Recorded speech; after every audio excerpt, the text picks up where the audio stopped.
410 اور 412 ہجری میں شیخ مفید علیہ الرحمہ کو امام زمان علیہ السلام نے خط تحریر فرمائے تھے۔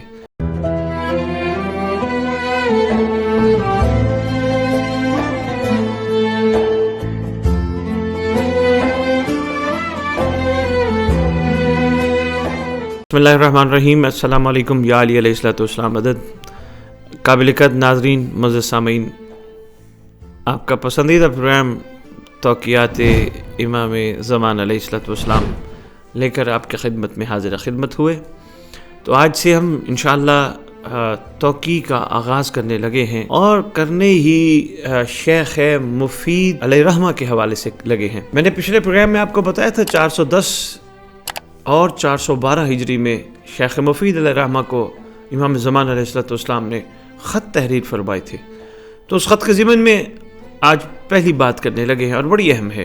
شروع ہی غیبت کبریٰ سے کیا ہے، تو غیبت صغریٰ والے خطوط یا مکاتیب جو ہیں وہ بعد میں آپ کی خدمت میں پیش کریں گے۔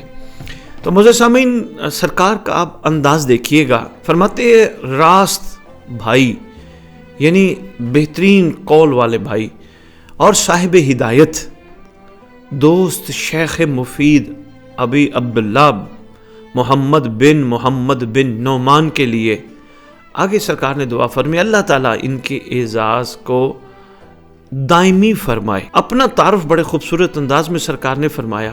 فرماتے ہیں بندوں سے لیے جانے والے عہد کے امین کی جانب سے خط، بسم اللہ الرحمن الرحیم۔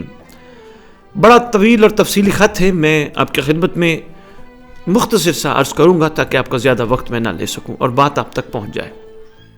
سلام سرکار نے، اب یہ بھی بڑی خوش بختی ہے کہ جن کو حجت سلام کرے وہ کتنے باکمال لوگ ہوں گے۔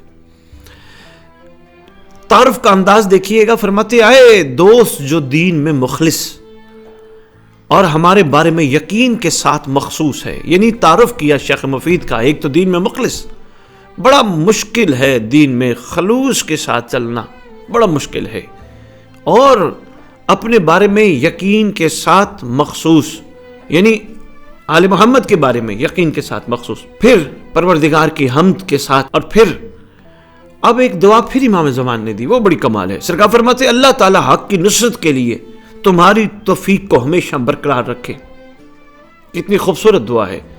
آگے فرماتے اور ہمارے بارے میں تمہیں سچ بولنے پر تمہیں جزائے کثیر عطا فرمائے۔ اور آگے فرماتے ہیں جو ہمارے موالی ہیں ان تک ہماری طرف سے جو پیغام تم پہنچاؤ گے اس کی ذمہ داری دینے کا ہمیں اذن ہوا ہے۔ اللہ تعالیٰ ان کو اپنی اطاعت کے ساتھ معزز فرمائے۔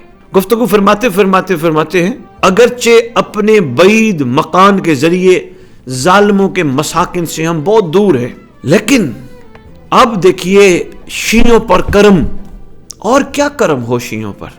دیکھیے فرماتے ہیں تمہاری کسی بھی خبر سے کوئی بھی چیز ہم سے پوشیدہ نہیں ہے، کوئی چیز ہم سے چھپی نہیں ہے، تمہاری رعایت اور دیکھ بھال سے ہم غافل نہیں ہیں۔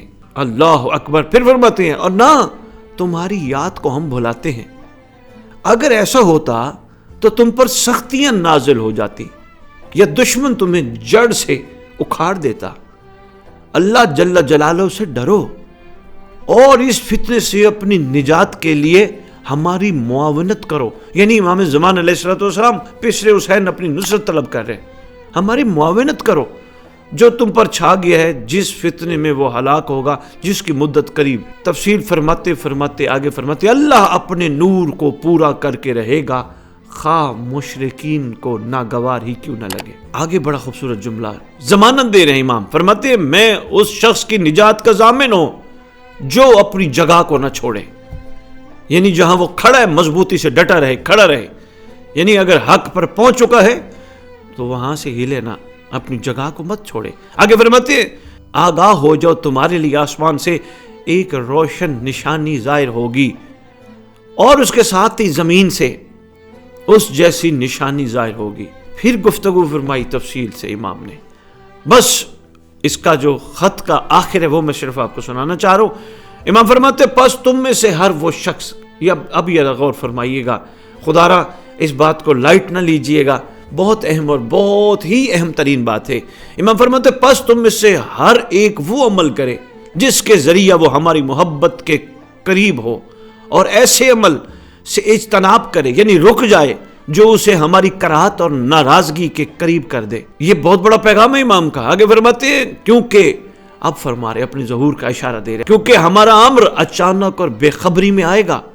آگے فرماتے جب اسے توبہ فائدہ نہ دے گی اور گناہ پر ندامت اسے ہماری سزا سے نجات نہیں دلائے گی۔ اس سے پہلے سرکار تنبیہ فرما رہے ہیں۔ میں تو کہتا ہوں کہ پیپر آؤٹ ہو چکا ہے، اب اس کے بعد بھی اگر ہم متوجہ نہیں ہوتے تو شاید ہم ابھی تک خوش فہمیوں میں مبتلا ہیں کہ نہ کوئی ہمیں دیکھ رہا ہے، نہ کسی کی ہم پہ نگاہ ہے، اور نہ ہی کوئی ہمارا محتسب ہے۔ یقین جانیے امام نے اس آخری جملے میں جو ارشاد فرمایا، میں تو یہی کہوں گا امام آپ کا شکریہ، امام آپ کی مہربانی، امام آپ نے ہم پہ احسان فرمایا، ہمیں وقت سے پہلے سارا کچھ بتا دیا۔ خدا آپ کے ظہور میں تاجل فرمائے۔ اللہم صلی علی محمد و آل محمد وعجل فرجہم بقائمہم۔